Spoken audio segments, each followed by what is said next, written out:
आखाती देशातील युद्ध काही संपण्याचे नाव घेत नाही, त्यामुळे गॅस टंचाई लवकर संपण्याची चिन्हे नाही। अशा परिस्थितीत एलपीजी गॅस सिलेंडरला पर्याय म्हणून इंडक्शन शेगडीचा विचार केला जात आहे। मात्र आता इंडक्शनचे वाढते भाव आणि तुटवडा या कारणांमुळे त्यालाही पर्याय काय, असा प्रश्न सध्या विचारला जात आहे। याच पार्श्वभूमीवर आम्ही तुम्हाला काही असे गॅजेट्स सांगणार आहोत जे एलपीजी गॅस सिलेंडर आणि इंडक्शनचे पर्याय बनू शकतात। एलपीजी गॅसला पर्याय काय जाणून घेऊया या व्हिडिओतून।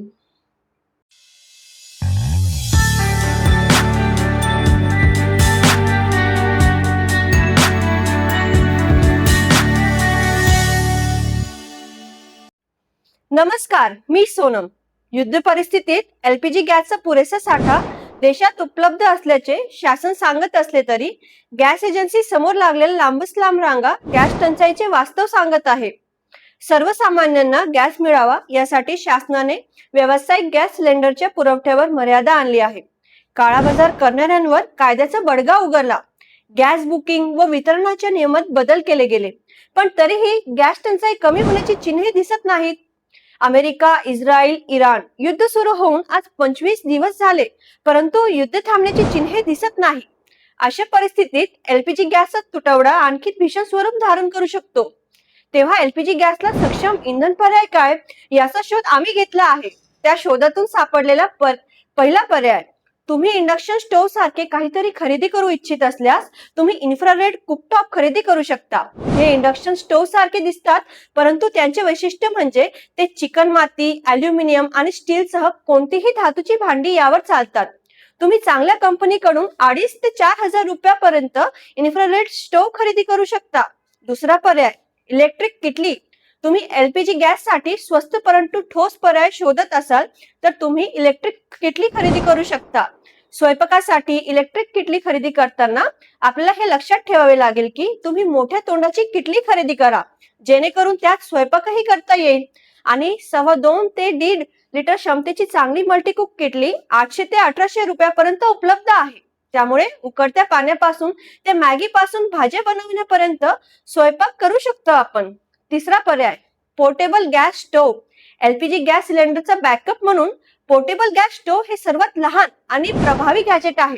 हे लहान ब्युटेन कॅन पासून चालते आणि कुठेही नेले जाऊ शकते। हे सहसा कॅम्पिंग किंवा मैदानी स्वयंपाकासाठी वापरले जाते, परंतु आपण ते घरी बॅकअप म्हणून देखील वापरू शकतो। त्याची किंमत 1,000 ते 2,500 रुपयापर्यंत आहे। हे जास्त जागाही घेत नाही आणि बॅकअप म्हणून ब्युटेन कॅन ठेवून आपण जितके आवश्यक आहे तितके शिजवू शकतो अन्न। चौथा, electric rice cooker. Electric rice cooker तांदूळ तसेच भाज्या, कॅसरोल आणि मोमोज तयार करण्यासाठी हे खूप उपयुक्त आहे। याच्या मदतीने आपण एलपीजी गॅस सिलेंडर शिवाय चांगले स्वयंपाक करू शकतो। बाजारात प्रमाणित 1.8 लिटर राईस कुकरची किंमत 1,800 रुपये दरम्यान आहे। या गॅजेटचे वैशिष्ट्य म्हणजे त्यात अन्न गरम ठेवण्याचे कीप वॉर्म वैशिष्ट्य ते अधिक वापरण्यायोग्य बनवते। याचबरोबर मायक्रोवेव्ह, ओव्हन व एअर फ्रायर यासारख्या एलपीजी गॅसची जागी आपण वापरल्या जाणाऱ्या या गॅजेट्स मध्ये काही महाग पर्याय देखील उपलब्ध आहे। ही गॅजेट्स देखील एलपीजी गॅसला पर्याय आहेत, परंतु आधी सांगितलेल्या उपकरणांपेक्षा हे जास्त महाग आहे। पण मायक्रोवेव्ह किंवा ओव्हन सारखी गॅजेट्स केवळ स्वयंपाकच देत नाही तर बेकिंगचे पर्यायही उपलब्ध करून देत असतात आणि त्यांच्या मदतीने अन्न गरम देखील केली जाऊ शकते। त्याच वेळी एअर फ्रायरच्या मदतीने आपण कमी तेलात गोष्टी बनवू शकतो। त्यासाठी मोठ्या प्रमाणात एलपीजी गॅस आणि तेल लागते। एअर फ्रायरच्या मदतीने हे दोन्ही वाचू शकते। जगावर कोरोना संकट आले तेव्हा लॉकडाऊन पडले। लॉकडाऊनला आपण सर्वजण धैर्याने सामोरे गेलो। आता युद्धामुळे इंधनाचे लॉकडाऊन निर्माण होऊ शकते। अशा परिस्थितीत आम्ही सुचवलेले एलपीजी गॅसला पर्याय तुम्हाला नक्कीच उपयोगी पडू शकतात। इंधन टंचाईवर तुमच्याकडे काही उपाय असतील तर कमेंट मध्ये नक्कीच सांगा आणि हा व्हिडिओ आवडला असेल तर लाईक आणि शेअर नक्कीच करा। धन्यवाद।